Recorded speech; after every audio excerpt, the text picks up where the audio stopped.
Hello, good evening. कैसे हैं आप सब? आशा है आप सभी अच्छे से होंगे और मार्केट की वोलेटिलिटी को एंजॉय कर रहे होंगे और हेज करने का प्रयास कर रहे होंगे, एडजस्ट कर रहे होंगे पोजीशन को और मोस्टली चार्ट ट्रेडिंग पे ध्यान दे ही रहे हो। काफी दिन हो गया था आप लोगों से मिले हुए, तो मुझे लगा कि जल्दी मिला जाए तो एक बातों का दौर चलता रहेगा। अभी की जो मार्केट सिचुएशन है उसमें मैं देख रहा हूं कि काफी लोग ट्रैप हो जा रहे हैं चार्ट को समझने में, चार्ट को रीड करने में। तो मैं आपको एक चीज बता दूं कि एक चीज नोटिस कर लीजिए माइंड में कि सिर्फ चार्ट को देखते हैं आप या डाटा को देखते हैं तो उतना से काम नहीं चलेगा। उसके अलावा भी बाजार में ऐसे बहुत सी चीजें होती हैं जिन्हें भी आपको देखना होता है, और आप उसे जब इग्नोर करते हैं तो आपको परिणाम भुगतना पड़ता है। आज वैसे ही मार्केट के दो सीक्रेट के बारे में हम बात करेंगे जो बिल्कुल हिडन है, लोगों को पता नहीं है। आई थिंक लोग R&D करना नहीं चाहते हैं या पैसा लूज करना नहीं चाहते हैं, क्योंकि बाजार में जब तक आप लूज करेंगे नहीं, मार्केट कुछ सिखाने वाली तो है नहीं, मार्केट फ्री में कुछ नहीं देगी। तो ऐसे क्या चीजें हैं जो आप लोगों को जानना आवश्यक है? काफी क्वेश्चन आ रहे थे आप लोगों के, तो मुझे लगा कि इसका जवाब देना चाहिए। साथ ही साथ मार्केट के बारे में भी बताने की कोशिश करूंगा कि क्या कर सकता है, इसके माइंड में क्या चल रहा है। बाकी मार्केट है, मोह माया में कभी भी आपको ले आएगा। वो दो चीजें क्या है इसको समझिए। एक पहली बात मैं कर रहा हूं कि आपको याद होगा कि लास्ट वेडनेसडे को मैंने एक मैसेज दिया था इवनिंग कि जो एक एक्सपायरी होगी वो काफी इंटरेस्टिंग होगी। आप जब VWAP के ऊपर मार्केट आए तो फार ओटीएम सी बाय करना। फार ओटीएम मींस कि जो स्पॉट से 200-300 पॉइंट निफ्टी में दूर हो, 200 पॉइंट लगभग, और बैंक निफ्टी में लगभग 400-500 पॉइंट दूर हो कम से कम, इसको कहते हैं फार ओटीएम। बहुत फार ओटीएम में चले जाइएगा, वीकली के संदर्भ में कर रहे हैं, एक्सपायरी देखने के लिए एक फार माना जाता है। लेकिन नॉर्मल डे की अगर बात करें या मंथली में तो फार ओटीएम की श्रेणी में नहीं आता है, ओटीएम की श्रेणी में आता है। मंथली एक्सपायरी में फार ओटीएम 1500 पॉइंट 2000 पॉइंट की ऊपर की ऑप्शन को फार ओटीएम कहा जाता है। लेकिन जिसकी एक्सपायरी कल होने वाली हो, ऐसे ऑप्शन में हम निफ्टी में 200 से 300 पॉइंट को ही फार ओटीएम कहते हैं, 150 पॉइंट को भी 12 बजे के बाद फार ओटीएम ही कहा जाता है, और बैंक निफ्टी में 400-500 पॉइंट। तो इसका मतलब कि ये जो ओटीएम ये सब की जो शब्द हैं वो बदलते रहते हैं मार्केट के अकॉर्डिंग, एक्सपायरी के अकॉर्डिंग। इसको आप लोग समझ लीजिए। तो फार ओटीएम ऑप्शन बाय करनी है कब? कल मार्केट जब डाउन होकर सी बाय कीजिएगा जब VWAP के ऊपर आ जाए। ऐसा क्यों कहा था? बहुत से लोगों ने कहा कि सर इसके पीछे लॉजिक क्या है, आपने ऐसा क्यों कहा? और वैसा ही मार्केट ने किया। 5-5 रुपए की ऑप्शन लगभग 80 रुपीज 50 रुपीज इस तरह से रिएक्ट किया था। काफी लोगों ने, आप लोगों ने पैसा ही बनाया था, मैंने खुला सर्वे भी करा दिया था कि भाई क्या क्या आप लोगों ने किया। तो ऐसा क्यों किया था, और अगली बार से जब ऐसा करने की कोशिश करे तो आप उसकी पता कैसे करेंगे? आपको कैसे अनुमान होगा कि हाँ जी ये कल ऐसा कर सकता है? तो मैं आपको बता रहा हूं, एवरीडे इसको कैच करना नामुमकिन है। आप सिर्फ इसे वेडनेसडे के दिन कैच कर सकते हैं। मतलब कल एक्सपायरी है थर्सडे को, तो आज आप पता कर सकते हैं कि कल कौन सी ऑप्शन आपको धोखा देने का प्रयास करेगा। उसका सिंपल सा उदाहरण है, मैं सिर्फ शब्दों से आपको बता रहा हूं। जब वेडनेसडे को अगर कभी बनेगा तो मैं कोशिश करूंगा कि 5-10 मिनट लाइव में वीडियो बना दूं और आप लोगों तक बता दूं, जिससे आपको आशा है कि समझ में आ जाएगा। फिलहाल आप इसको शब्दों से समझने का प्रयास कीजिए। होता क्या है कि हमें पता है कि वेडनेसडे के दिन सेम वीक की एक्सपायरी, जिसकी एक्सपायरी होनी उसकी ऑप्शन बिहेवियर चेंज हो जाती है। ऑप्शन बिहेवियर चेंज होना मतलब कि मार्केट में अगर मोमेंटम आता है तो उस मोमेंटम के अकॉर्डिंग अपने प्रीमियम को ऐड नहीं करता है। अगर तेज मोमेंटम आया तो तुरंत ऐड करेगा, और जहां मोमेंटम रुका वहीं से प्रीमियम डाउन कर लेगा। नेचर हो जाती है ऑप्शन की। और शाम होते होते, मतलब 3:30 आते आते, मोस्टली जो मॉर्निंग में प्रीमियम होता है वो गल जाता है काफी फास्ट वेडनेसडे के दिन। इसी के कारण हम लोग 1 to 4 करते हैं, इसमें हमें अक्सर प्रॉफिट होता है इसी बेस पे। तो हम उस पर नहीं जाएंगे, यहां समझिए नॉर्मली गल जाता है। अब ये तो हो गई कि हाँ जी प्रीमियम गल जाता है। इससे कैसे पता चलता है कि कल क्या होने वाला है? तो आपको करना क्या है कि मार्केट को क्लोजली वॉच करना है, क्लोजली वॉच करना है। अब देखना है कि अगर मार्केट डाउन ट्रेंड में है या गिर रही हो और फिर भी अगर सी की प्रीमियम नहीं जा रही हो, जैसा कि आपने नोटिस किया होगा कि 34,900, 35,000, 34,500, 34,200 इनकी जो प्रीमियम थी कंपेयर टू मार्केट डाउन हो रही है, बट उतनी नहीं जा रही थी। आपने नोटिस किया होगा कि 46, 47 पर जाकर 34,900 की प्रीमियम रुक गई थी, वो गलने को तैयार नहीं थी। अब मार्केट नीचे जा रहा है, तो मैंने देखा कि क्लोजिंग जो हो रही है वो 34,200, 300 के आसपास हो रही है मार्केट की, और 34,900 लगभग वहां से 500 to 600 पॉइंट दूर है, और वेडनेसडे का दिन है और क्लोजिंग टाइम पे उसकी प्रीमियम 47 है। क्या मजाक चल रहा है बाजार में? उसको कम से कम अभी ज्यादा से ज्यादा 17-18 रुपए पे, 20 रुपए पे होना चाहिए था। उससे ज्यादा का उसका मतलब ही नहीं है, क्योंकि 600 पॉइंट दूर चले जाने के बाद प्रीमियम नहीं होना चाहिए वेडनेसडे के दिन, काफी कम हो जानी चाहिए थी, और गल भी कम रहा था। तो ये सब चीज आपको क्लोजली वॉच करना पड़ेगा। सेम पी साइड भी ऐसे ही सम टाइम होगा कि मार्केट ऊपर जा रहा है वेडनेसडे के दिन और पी की प्रीमियम गलेगी नहीं, उसके कंपेयर अदर साइड वाला का प्रीमियम डाउन हो जाएगा। मतलब डाउन क्या हो जाएगा, उसमें ऐड नहीं होगा प्रीमियम, बट डाउन होता रहेगा। वहां ए होगी कि ऐड नहीं होगा और डाउन होता रहेगा। इसको थोड़ा सा आपको क्लोजली वॉच करना है। सब्जेक्टिव मैं बता रहा हूं, इसको प्रैक्टिकल वे में जब होगा तो मैं करके बता दूंगा। तो ऐसी सिचुएशन जब मिल जाए तो आपको धीरे धीरे 2, 4, 5, 10 एक्सपायरी मान के चले, लगातार मार्केट वॉच करेंगे ना, मतलब इसमें आपको आंखों को ट्रेंड करना होगा, माइंड को थोड़ा सा। तो प्रीमियम नहीं जाएगी। जब प्रीमियम जिस साइड का नहीं गया कंपेयर टू अदर साइड, बच गया है प्रीमियम अच्छा खासा, तो आप ये मान लेना कि अगले दिन मार्केट आपको ट्रैप करेगी। एक्सपायरी के दिन ट्रैप करेगी मींस कि अगर मार्केट डाउन क्लोज हुई है तो मार्केट डाउन ही जाने की कोशिश करेगी, थोड़ी सी, और डाउन जाके वो फिर से बैक हो जाएगा और वीवेप के ऊपर आ जाएगा एक्सपायरी के दिन। और अगर आ गया तो उस दिन मार्केट काफी ट्रेंडिंग हो जाएगा और काफी ऊपर निकल जाएगा। सेम पी के केस में होगा कि मार्केट अप खुलेगा, थोड़ी देर ऊपर जाएगा और उसके बाद फिर वीवेप के नीचे आकर वो अपना काम स्टार्ट कर लेता है। ये जनरली मैंने देखा है मार्केट में, इसको पाया है। इसी को देखते हुए मैंने उस दिन रात में लगभग 7-8 बजे आप लोगों को ये चीज बताई थी कि ऐसा हो सकता है, आप लोग देख लेना। और मुझे आशा है कि आपने उसका लाइव देखा होगा और उसमें पैसे भी बनाए। ये तो पहला हो गया। एक दूसरा और इसमें मैं बता रहा हूँ, कुछ और क्वेश्चन आपके आए थे कि सर 3 स्टेप बना था कल, फेल क्यों कर गया, इसका क्या लॉजिक है? तो मैं उसको आपको बताने की कोशिश कर रहा हूं कि क्यों फेल किया, उसको हम लोग जानेंगे, ताकि आगे से जब ऐसी सिचुएशन हो तो आप उसमें ट्रैप नहीं हो।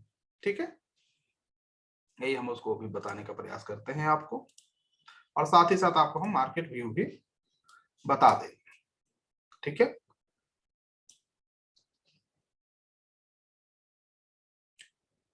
एक सेकंड,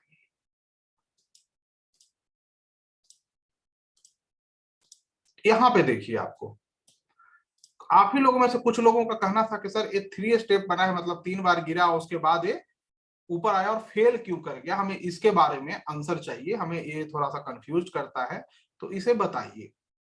ठीक है, तो चलिए हम इसे भी बता देते हैं, और एक और पैटर्न बना उसे भी बता देते हैं, आपको समझ में आ जाएगा। कभी भी ऐसा आवरली चार्ट पे आपको बन रहा हो तो वहां 3 चीज जरूर देखना होता है। पहला, हिलेगा मिलेगा देखेंगे कि इसमें गैप क्या है दोनों में, क्योंकि अगर 3 स्टेप बन रहा है नीचे की तरफ और इन दोनों में गैप है, रेड लाइन नीचे है, तो ये इजिली मार्केट को गिरने नहीं देगी। तो पहला रूल की बड़ी डाउन ट्रेंड नहीं होगी। किसी ने मुझसे पूछा था सर के वेव बन रहा है, किलर वेव, मैंने साफ लिख दिया था जनरल टेलीग्राम में जाकर कि किलर वेव नहीं बन रहा, साफ लिख दिया था ताकि कोई कंफ्यूज ना हो जाए। यही कारण था कि पहले इसे देखो, इसे देखो, कहीं से सिग्नल नहीं है कि सेल है।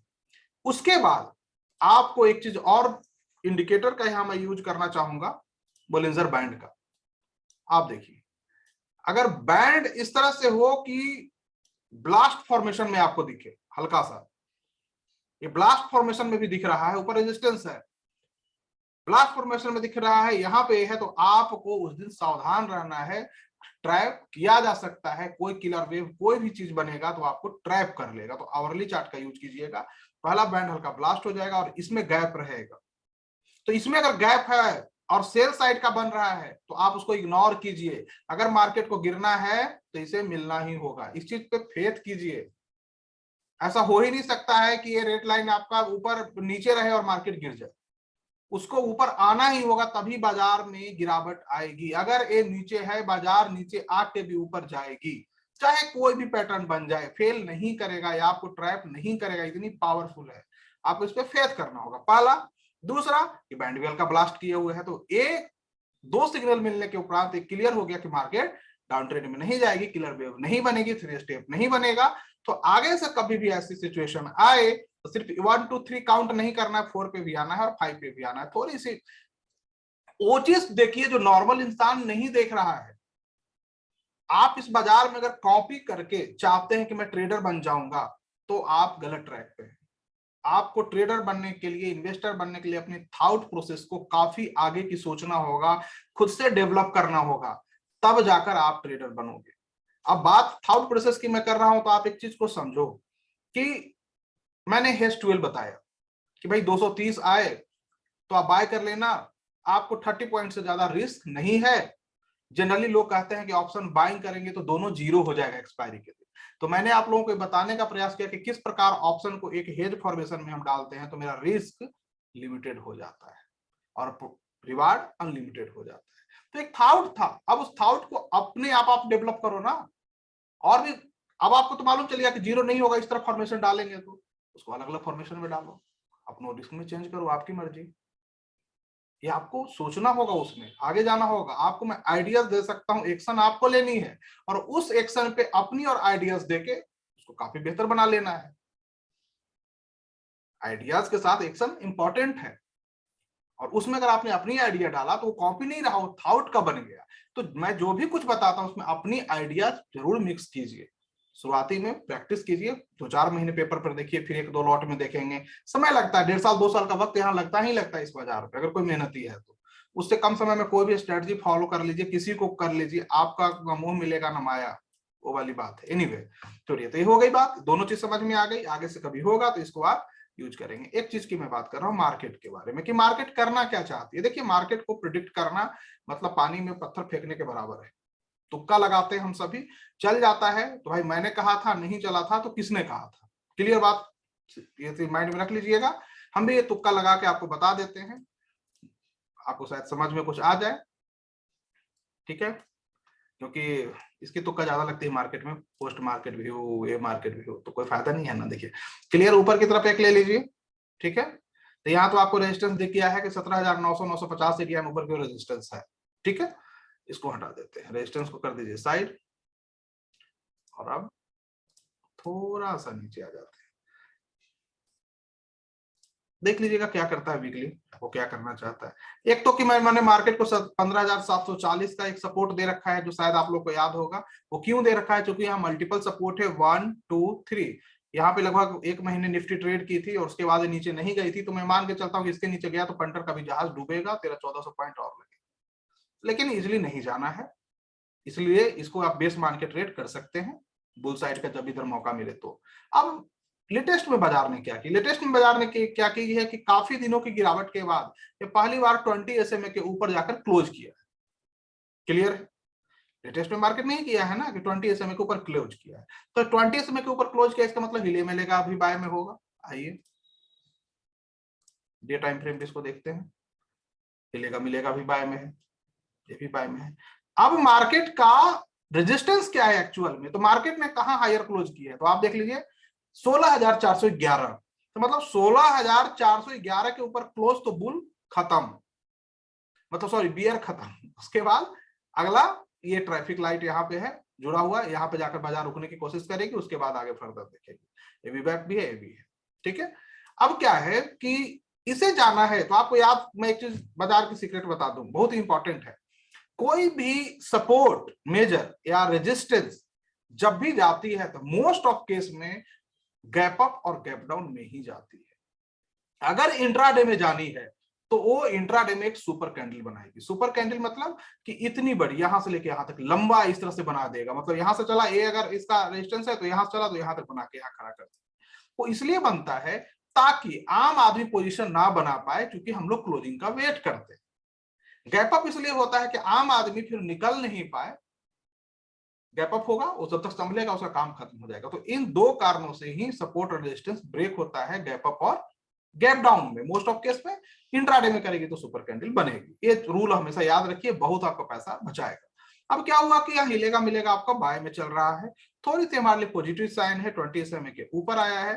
तो अब मार्केट को करना क्या चाहिए, मंडे को एक अगर गैप अप लेता है और 400 के ऊपर ओपन कर जाता है तो मार्केट आधे घंटे से 45 मिनट सस्टेन कर जाए तो फिर आगे आप उसको राइड कर सकते हैं, अपना ऐसे कहीं भी एरिया में लगा लीजिए और उसको फिर राइड कीजिए। ऐसे भी मैंने कह रखा है कि बुल है, आप बियर मत बनना तब तक जब तक कि 15,740 अभी सेफ है, ठीक है। इस तरह वीकली में आप याद रखिएगा कि ए एरिया से आपको कहीं ना कहीं ये एरिया रेजिस्टेंस का काम करेगा यहां तक, ठीक है। तो इस एरिया को माइंड में लेकर चलिए 17,043 तक का, इसके ऊपर जब जाएगा तो देखेंगे कि वीकली क्लोज कहां पे करता है, कैसे करता है, फिर वो देखने की चीज होगी। लेकिन फिलहाल तो आपके पास ये है और बहुत ज्यादा बुलिश नहीं होना है। मंथली में आते हैं, आपको एक चीज का ध्यान रखना है कि 20 SMA को एवरेज करके मार्केट जा रही है, बट मार्केट बहुत ज्यादा ऊपर नहीं जाएगी। इस एरिया में इसको अभी रेजिस्टेंस है, टाइम वाइज करेक्शन अभी चलेगा, अभी इसको और पतला करेगा, एक पतला एक इस तरह का एक बनाए जब तक नहीं ना, जैसा नली जब तक पतला नहीं बना लेगा ना इस तरह का, तब तक बाजार ऐसे ही उलझाएगा उलझन में। तो एक बन जाएगा ना तो बाजार को रेंज मिल जाएगा, और एक बार रेंज मिल गई मार्केट को तो फिर मार्केट एक्यूमुलेशन डन माना जाएगा, फिर आगे फर्दर शुरू करेगी। तो ये चीजें को ध्यान में देकर ट्रेड करने का प्रयास कीजिए। हमारी मंथली में मार्केट बहुत ज्यादा बुलिश नहीं है, इस चीज को भी माइंड में रखिएगा, इसलिए मार्केट एक बड़ा बिगर रेंज में ट्रेड कर रहा है। जब तक ये सेम है तब तक आप आगे बढ़ते रहिए। आप ये देख लीजिए 15,764 यही है मेरा मतलब 740 का एक एरिया मैंने सपोर्ट का ले रखा है, जो जब तक सलामत है ओके है। और अगर 2-3 महीने रह गया तो खुद ब खुद ये और ऊपर आ जाएगा एवरेज प्राइस भी, और एक बार मिलन हो गया तो फिर मार्केट में टाइम वाइज करेक्शन लगभग खत्म हो जाएगी। तो उसके बाद फिर फर्दर मार्केट अपनी मूवमेंट स्टार्ट कर देगी, जो बैड न्यूज आ रहे हैं वो भी खत्म हो जाएंगे, चलेगा। क्योंकि न्यूज का आने का सिलसिला मैं बता दूं, लाइफ में या मार्केट में अगर बैड न्यूज आएगी तो एक सीरीज में आएगी, लगातार आएगी, एक आया दूसरा आया फिर तीसरा आएगा, आप परेशान हो जाओगे। अच्छे न्यूज आएंगे तो लगातार आएंगे, एक आया तो फिर दूसरा भी तीसरा भी। तो सेम मार्केट में भी वही होता है और हमारी लाइफ में भी वही होता है। तो इस चीज को माइंड में रख लीजिए। तो बैड न्यूज क्या वो भी खत्म हो जाएंगे 2-3 मिनट जैसे ये पूरा करेगा तो, ठीक है। तो चार्ट पहले बन जाएगा, न्यूज़ बाद में आपको आनी जानी लगी रहेगी। तो इस तरह से इसको रीड कीजिए, इस तरह से इसको समझने का प्रयास कीजिए। जो मैंने क्वेश्चन का शायद आपको आंसर दे दिया है उसको भी समझिए। तो 4 बार देखिए वीडियो को, शायद आपको माइंड में आ जाए और फिर आगे बढ़िए, ठीक है। धन्यवाद आप सबको, थैंक यू। और हिलेगा मिलेगा को जरूर उसको वेटेज दीजिए ट्रेडिंग में, जो नए लोग हैं या पुराने, आपको धोखा नहीं देगा। हाँ, उसको देखने में आपको आंखों को थोड़ी सी ट्रेंड करनी पड़ेगी, पर आप हर बार सही रहोगे, लगभग धीरे धीरे धीरे सही होते चले जाओगे, ठीक है। गुड नाइट आप सबको, धन्यवाद, नमस्कार, प्रणाम।